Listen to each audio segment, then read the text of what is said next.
प्रीतम लोधी जी ने एक अप्रियतम वाक्य बोला है, मेरी दृष्टि में सभी हिंदू एक हैं। किसी को भी किसी से कम बेसी नहीं कहा जा सकता, कि शूद्र को ब्राह्मण से छोटा नहीं समझा जा सकता।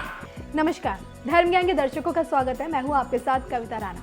हम अक्सर आपके लिए जगत गुरु रामभद्राचार्य की भविष्यवाणियां लेकर आते हैं, फिर चाहे वो भविष्यवाणी योगी आदित्यनाथ के दूसरी बार मुख्यमंत्री बनने की हो या फिर पीएम मोदी के दोबारा प्रधानमंत्री बनने की हो। जगत गुरु रामभद्राचार्य एक ऐसी प्रभावशाली शख्सियत है जिनका नाम समाज में बड़े ही आदर के साथ लिया जाता है।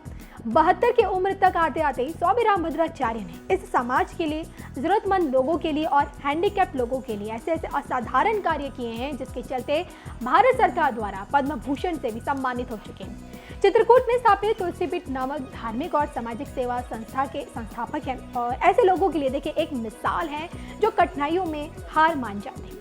आपको जानकर ताज्जुब होगा कि बगैर आंखों की रोशनी के आज 22 भाषाओं के ज्ञाता हैं, 80 से ज्यादा ग्रंथों की रचना कर चुके हैं और तो और बतौर कथावाचक इस दुनिया को अध्यात्म से जोड़ने का कार्य भी कर रहे हैं। अब देश में हिंदू धर्म से जुड़े देखिए हर मुद्दे पर वो अपनी राय रखते हैं। हाल ही में एक नेता ने ब्राह्मणों को अपमानित करते हुए कुछ ऐसा कहा जिसके बाद तो स्वामी रामभद्राचार्य का गुस्सा भड़क गया। आखिर क्यों बागेश्वर महाराज के समर्थन में स्वामी रामभद्राचार्य को आना पड़ा और ऐसा क्या हुआ जो प्रीतम लोधी जैसे शख्स से भिड़ गए स्वामी रामभद्राचार्य? क्या है पूरा मामला, आइए आपको बताते हैं अपनी इस खास रिपोर्ट में। प्रीतम लोधी, जिन्हें हाल ही में बीजेपी पार्टी ने बाहर का रास्ता दिखा दिया है, कुछ समय पहले इन्होंने देखे ब्राह्मणों के खिलाफ आपत्तिजनक टिप्पणी की थी। केंद्र मंत्री उमा भारती के रिश्तेदार हैं, ग्वालियर के जलालपुर से सरपंच भी रह चुके हैं और ऐसे में जब इन्होंने कथावाचकों और ब्राह्मणों पर गंभीर आरोप लगाए तो संत समाज इनके खिलाफ मैदान में उतर आया। इनका ये कहना था, कथावाचक सहित पंडित आपको नवरात्रि में 9 दिन रोजाना 7-8 घंटे तक पागल बनाते हैं। कहते हैं कि अगर तुम दान करोगे तो भगवान तुमको देगा। महिलाएं इनकी बातों में आ जाती हैं और दूध, घी, दही अपने बच्चों को खिलाने की बजाय इन्हें दे देती है। ब्राह्मण 9 दिन तक आपको उल्लू बनाने और बातें करने के आपसे 25 से 50 हजार रुपए भी लेते हैं। और इतना नहीं, ये लोग सुंदर महिलाओं के घर चयन करते हैं, उनके घर जाकर कहते हैं कि महाराज आज शाम का भोजन आपके यहीं करेंगे, लेकिन इनकी नजर कहीं और ही होती है।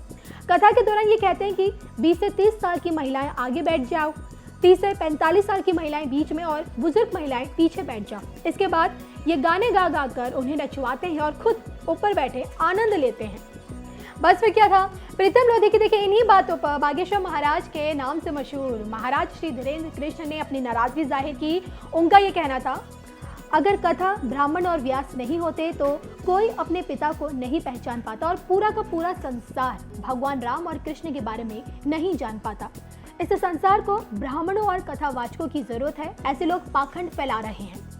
हालांकि देखिए बागेश्वर महाराज ने बगैर प्रीतम लोधी का नाम लिए ये तक भी कह दिया था कि वो मुझे मिल गया तो मैं उसे मसल दूंगा। और इसके बाद तो देखिए ताव में आए प्रीतम लोधी की ऐसी जुबान फिसली कि इस पूरे विवाद में स्वामी रामभद्राचार्य को कूदना पड़ा। जी हाँ, बागेश्वर महाराज के जवाब में प्रीतम लोधी ने ये कहा, तथाकथित कथावाचक मेरी ठठरी बांधने की बात कर रहा है।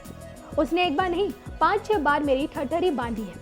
मैं धीरेन्द्र जी से कहना चाहूंगा कि बड़ा शौक है मुझसे मिलने का, तो एक दिन आकर मुझसे मिल ले, सामने मुलाकात कर ले, फिर अपने पजामे को टटोल के देख ले कि मैंने बाथरूम किया है या नहीं किया। वो क्या सब लोग देखेंगे। तो देखिए इस पूरे विवाद में अब स्वामी रामभद्राचार्य का बयान सामने आया है। उन्होंने जहां बागेश्वर महाराज का समर्थन किया है, उन्हें अपना शिष्य बताया है, दूसरी तरफ प्रीतम लोधी को चैलेंज किया है, चुनौती दी है कि भाई शस्त्र के बल पर नहीं, शास्त्र के बल पर मुझसे चर्चा करो, मैं तुम्हें जवाब देता हूँ। प्रीतम लोधी जी ने एक अप्रियतम वाक्य बोला है, माने मेरी दृष्टि में सभी हिंदू एक हैं और सभी वर्णों में कोई भी अपवित्र या पवित्र नहीं। सब चारों वर्ण, ब्राह्मण, क्षत्रिय, वैश्य, शूद्र, ये चारों वर्ण ही भगवान के पुत्र हैं।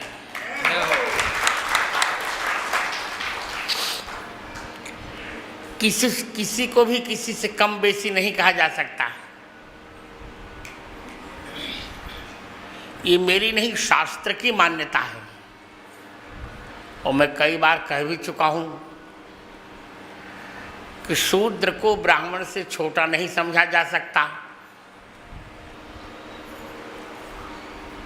मैं तो कह रहा हूं, जब चरण से निकलकर गंगा जी पवित्र हो सकती हैं, तो चरण से निकला हुआ शूद्र अपवित्र क्यों हो जाएगा? ये ब्राह्मण का ही तो वाक्य है।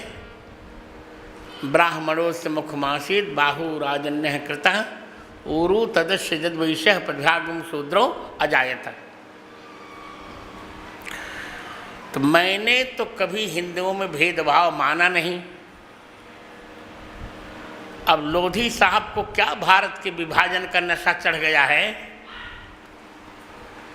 मैं आज उनको खुली चुनौती दे रहा हूं, शस्त्र के बल पर नहीं, शास्त्र के बल पर वो मुझसे चर्चा कर लें।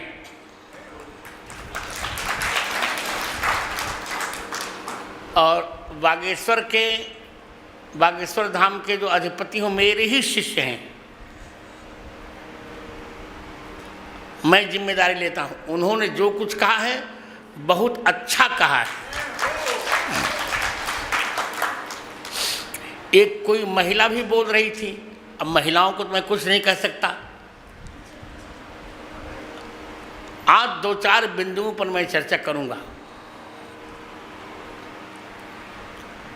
पहली चर्चा मैं ये कर रहा हूं कि ब्राह्मण से इतनी चिढ़ क्यों? क्या बिगाड़ा है ब्राह्मण ने? जो लोग चिल्ला रहे हैं वाल्मीकि जी को, जो कुछ करना हो कर लेना, मैं कह रहा हूं वाल्मीकि जी ब्राह्मण ही थे। जन्म मात्र द्विजत्व में अध्यात्म रामायण।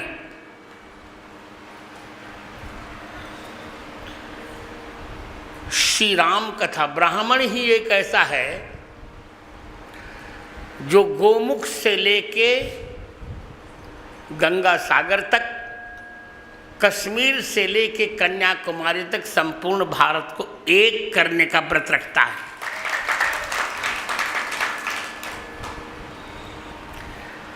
विभाजन कहाँ ब्राह्मण ने कराया? तो इस बागेश्वर महाराज की चर्चा देखिए इस वक्त हर जगह है। खुद को चमत्कारी महाराज बताने वाले बागेश्वर महाराज ये दावा भी करते हैं कि भाई वो अपने धाम में आए हर एक व्यक्ति के मन की बात जान लेते हैं। और अब तो देखिए स्वामी रामभद्राचार्य के समर्थन से उनकी लोकप्रियता और भी बढ़ चुकी है। बहरहाल इस पूरे विवाद में स्वामी रामभद्राचार्य की बातों से आप लोग कितने सहमत हैं, कमेंट करके ये बताइएगा।